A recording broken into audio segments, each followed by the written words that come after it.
बहुत समय पहले की बात है। एक दूर देश में राजा वीरेंद्र नाम का एक न्यायप्रिय और बहादुर राजा राज्य करता था। उसके महल में एक गुप्त कक्ष था, जिसे सिर्फ राजा और उसके पिता जानते थे। कहा जाता था कि उस कक्ष में एक ऐसा रहस्य छुपा है जो पूरे राज्य की किस्मत बदल सकता है। राजा के पिता ने मरने से पहले एक बात कही थी। जब तुम्हें लगे कि तुम्हारा सबसे भरोसेमंद व्यक्ति भी धोखा दे सकता है, तब उस गुप्त कक्ष को खोलना। राजा ने कई वर्षों तक उस कक्ष को नहीं छुआ।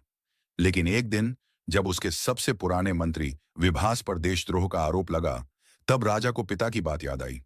राजा ने आधी रात को अकेले गुप्त कक्ष खोला। अंदर एक पुरानी किताब थी और एक दर्पण। जैसे ही राजा ने किताब खोली, उसमें लिखा था, जिस पर तुम सबसे ज्यादा भरोसा करते हो, वही तुम्हारा सबसे बड़ा शत्रु बन सकता है। राजा ने जैसे ही दर्पण में देखा, उसे अपने ही चेहरे की परछाई कुछ अलग सी लगी।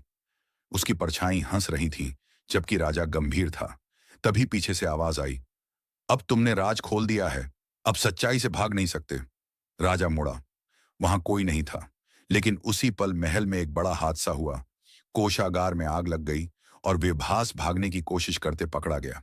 पर उसने कहा, राजा, असली शत्रु मैं नहीं हूं, कोई और खेल खेल रहा है। अब राजा को समझ नहीं आ रहा था, क्या विभास झूठ बोल रहा है या सच। गुप्त कक्ष में जो छुपा था,